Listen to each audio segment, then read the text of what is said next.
Hello everyone. Today we are going on our next topic of chapter 4th, special methods of plant reproduction. Plant reproduction की special methods की हम next topic पे आज हम discussion करेंगे. अपना lecture पूरा उसी पे है, बट उसके पहले हम एक डिस्कशन कर लेते हैं कि हमने क्या पढ़ा. इसके पहले वाली जितनी भी वीडियोस थी उसमें हमने क्या पढ़ा. तो लेट मी डिस्कस. फर्स्ट हमने पढ़ा था रिप्रोडक्शन की definition. As usual you know, producing living organism producing its own kind progeny. अगर प्लांट के अंदर रिप्रोडक्शन होती है तो वेजिटेटिव और सेक्सुअल हो सकती है, लेकिन कुछ ऐसे मेथड्स जो सेक्सुअल रिप्रोडक्शन को डिस्प्लेस कर, उन मेथड्स को हम रखेंगे असेक्सुअल रिप्रोडक्शन में. अगर किसी प्लांट का डेवलपमेंट होता है बट मेल और फीमेल गैमेट के फ्यूजन के बिना, without fusion of male and female gamete, अगर कोई एम्ब्रॉय बनता है और उससे नया प्लांट बनता है तो उसे हम रखेंगे असेक्सुअल रिप्रोडक्शन में, है ना. साइंटिस्ट बॉटनिस्ट ने उसको किस में रखा? असेक्सुअल रिप्रोडक्शन में. और इन्हीं को कुछ स्पेशल तरीके के मेथड्स में डिवाइड कर दिया गया है आपके इस चैप्टर में. वो 4 मेथड्स आपकी जो बुक में प्रिस्क्राइब की गई हैं, they are following. First is apomixis.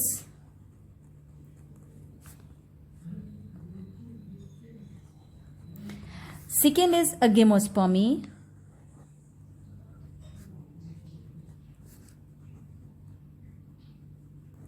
Micropropagation.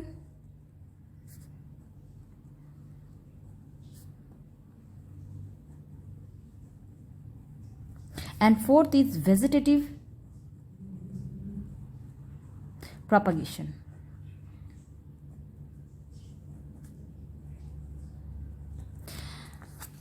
Further we had discussed about them.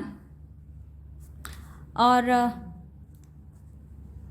इसके पहले वाले वीडियो में हमने एपोमिक्सिस भी पढ़ा था, हेंस क्लेकर के अकॉर्डिंग. एगेमोस्पर्मी क्या है? अगेमोस्पर्मी हिंदी में कहते हैं अनिषेक बीजता. बिना फर्टिलाइजेशन के बीज बनता है और बीज से क्या बनते हैं? नए प्लांट. तो generally the plant grow with the help of seed, but seed is not developed by the fusion of male and female gamete. या फिर कह सकते हैं without fertilization the seed is formed, and with that seed the plant grow, known as agemospermy. Micro propagation में हमने पढ़ा था test tube के अंदर प्लांट का कल्चर करना. टेस्ट ट्यूब के अंदर कैसे? टेस्ट ट्यूब के अंदर हम कल्चरल मीडियम लेंगे, है ना, कुछ केमिकल्स डाल करके सुटेबल कल्चरल मीडियम बनाएंगे और उसके अंदर न्यू प्लांटलेट को डेवलप करेंगे स्टेरलाइज और कंट्रोल कंडीशन पे. वेजिटेटिव प्रोपगेशन 2 टाइप के हमने पढ़े थे फर्स्ट चैप्टर में, natural and artificial. Vegetative part से, प्लांट के वेजिटेटिव पार्ट से नए प्लांट जब डेवलप होंगे. एपोमिक्सिस में भी हमने पढ़ा था. क्या पढ़ा था? हेंस विंकर ने अपने अकॉर्डिंग डेफिनेशन जो दी थी उसके बेस पे हमने एपोमिक्सिस को 2 टाइप में, आपकी बुक में 2 टाइप में डिवाइड किया गया है. तो हेंस विंकेलर ने क्या डेफिनेशन दी थी? The replacement of normal sexual reproduction by any method in which the meiosis और fertilisation do not take place. ऐसा मेथड जिसमें म्यूसिस और फर्टिलाइजेशन नहीं होता, ऐसा मेथड जिसमें म्यूसिस और फर्टिलाइजेशन नहीं होता, उसे कहते हैं एपोमिक्सिस. और इस डेफिनेशन के बेस पे एपोमिक्सिस को 2 पार्ट में डिवाइड किया गया था. पहला था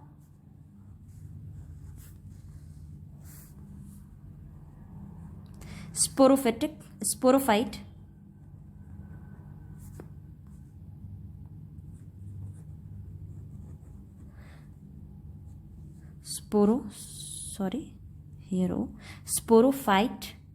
स्पोरोफाइट एपोमिक्सिस. और दूसरा था gametophyte apomixis.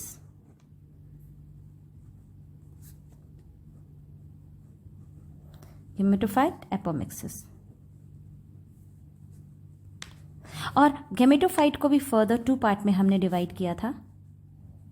There are 2 type,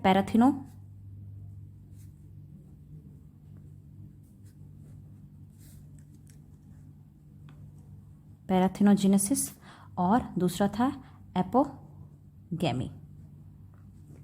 ये हैप्लॉइड सेल थे और ये डेप्लॉइड सेल थे.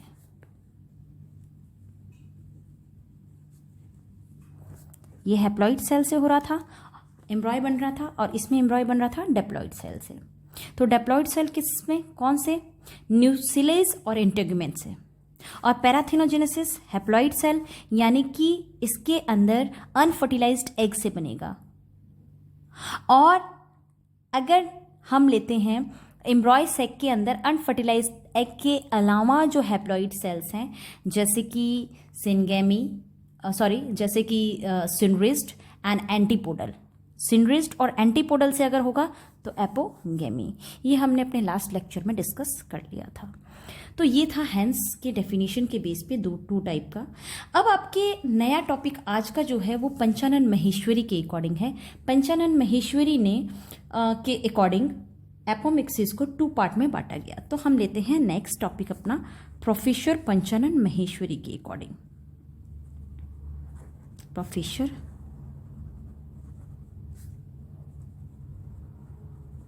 पंचानन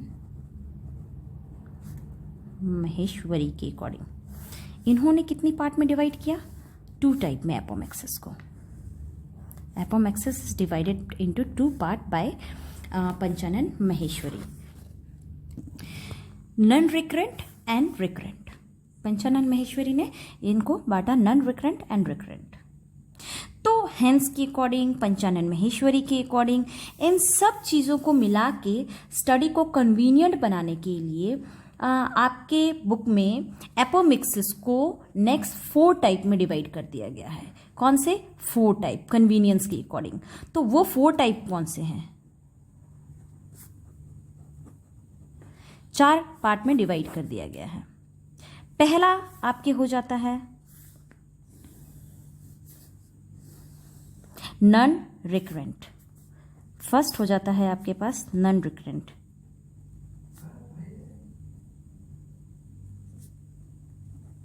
सेकेंड हो जाता है आपके पास रिकरेंट. थर्ड हो जाता है जिसको हम पढ़ चुके हैं एडवेंटेटिव एपोमिक्सिस.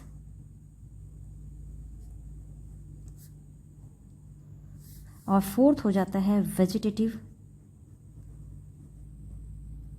एपोमिक्सिस.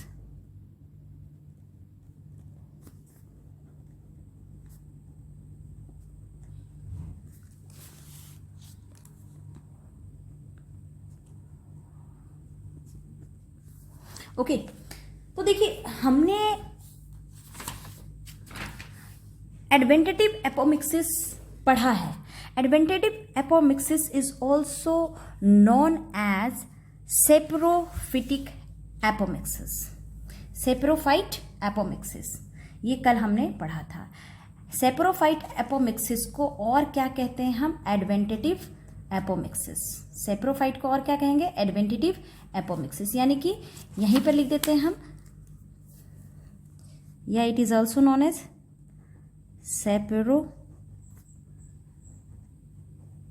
सेप्रोफाइट एपोमिक्सिस,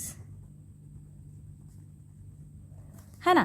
तो ये तो पहले ही डिस्कशन खत्म हो गया. ये हम कल पढ़ चुके हैं. सेप्रोफाइट किससे होता है, डेप्लॉइड सेल से. डेप्लॉइड सेल कैसे, डेप्लॉइड सेल कौन से, हमारे एम्ब्रॉय का डेवलपमेंट हो रहा है. एम्ब्रॉय डेवलप, इन सब से एम्ब्रॉय डेवलप होगा. एम्ब्रॉय डेवलप होता है बट किससे, न्यूसिलेज एंड इंटेगुमेंट से.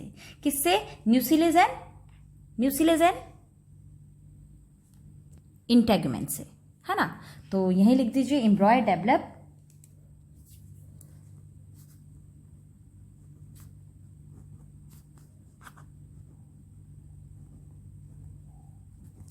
बाय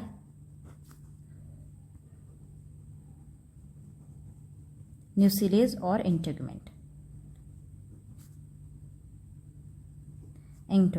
या embryo developed by diploid cell भी लिख सकते हैं. Diploid cell of nucleus and integument, इनके डेप्लॉइड सेल से होता है ना, 2n क्रोमोसोम्स होते हैं इनमें। Diploid cell of integument nucleus and integument से होता है।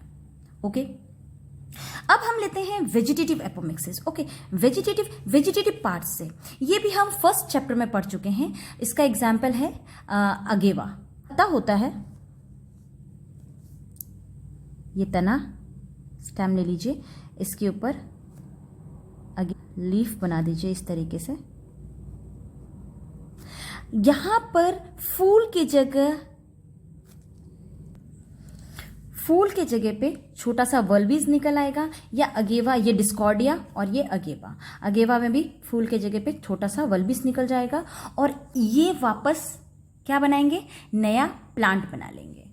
तो चूंकि वेजिटेटिव पार्ट से हो रहा है, इसीलिए this is known as vegetative apomixis. Vegetative apomixis. तो वापस इसमें देख लीजिए, वेजिटेटिव एपोमिक्सिस में क्या होगा। In this type, the embryo develop from any vegetative propagule, या कह सकते हैं bulbous type, जर्मिनेट हो जाता है। एपोमिक्सिस फॉर्मेशन ऑफ bulbous या vegetative propagule at the place of flower, at the place of flower। Flower की जगह पे बल्बिस और क्या बन जाएंगे, या कोई प्रोपेग्यूल थोड़ा सा बन जाएगा, उसके जगह पे जो बन जाते हैं और इससे नया प्लांट का डेवलपमेंट होता है, उसे कहते हैं vegetative apomixis. Okay, now next हम ले रहे हैं non recurrent apomixis. Non recurrent apomixis में same as it is gametophyte जो हमने पढ़ा था, गेमेटोफाइट एपोमिक्सिस हैप्लॉइड सेल में ये एग से होता है, अनफर्टिलाइज्ड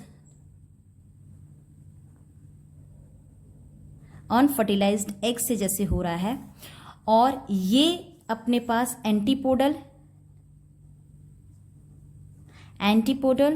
और सिनर्जिड से हो रहा था। ये हैप्लॉइड सेल एंटीपोडल सिनर्जिड से, और ये अनफर्टिलाइज्ड एग से जो हो रहा था, एज इट इज यही चीज हमारे पास नॉन रेकरेंट एपोमिक्सिस में आएगा। नॉन रेकरेंट एपोमिक्सिस में क्या होता है कि गेमेटोफाइट के हैप्लॉइड सेल से जो नया एम्ब्रॉय बनेगा और उससे नया प्लांट बनेगा, उसको कहते हैं non recurrent apomixis. Non recurrent apomixis, ये फर्दर 2 टाइप के हैं। कौन कौन से फर्दर 2 टाइप के हैं देखिए, पैराथिनो और एपोगेमी, पैराथिनोजेनेसिस और एपोगेमी। अब इसी को पैराथिनोजेनेसिस को ही हैप्लॉइड सेल्स हैं तो हैप्लॉइड लगा के बना दीजिए, हैप्लॉइड पैराथिनोजेनेसिस, हैप्लॉइड एगोमोस्पर्मी। तो नॉन रेकरेंट में हो जाएगा क्या, हैप्लॉइड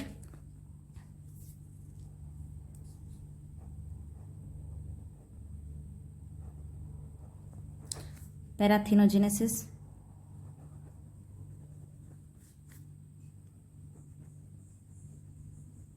और हैप्लॉइड एपोगेमी। और सेम चीज है इसमें, अनफर्टिलाइज्ड एग के हैप्लॉइड सेल से नया एम्ब्रॉय बनेगा, और इसमें अनफर्टिलाइज्ड एग को छोड़ के उसके अलावा जो भी हमारे पास एम्ब्रॉय सेक के अंदर सेल्स हैं, सिनरिज्ड और एंटीपोडल, उनसे होगा। That is known as haploid apogamy and haploid parthenogenesis. Now हमारे पास है the last one, recurrent apomixis. Recurrent apomixis में भी एम्ब्रॉय बनेंगे, इसमें भी एम्ब्रॉय बनते हैं।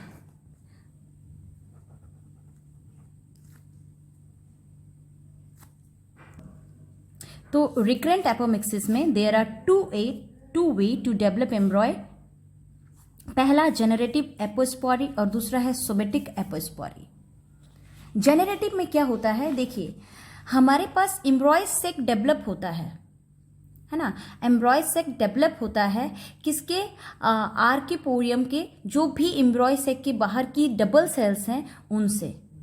तो डिप्लॉइड सेल से एम्ब्रॉय सेक डेवलप होता है, और उस डिप्लॉइड सेल से जो एम्ब्रॉय सेक बनेगी उससे बनता है एम्ब्रॉय।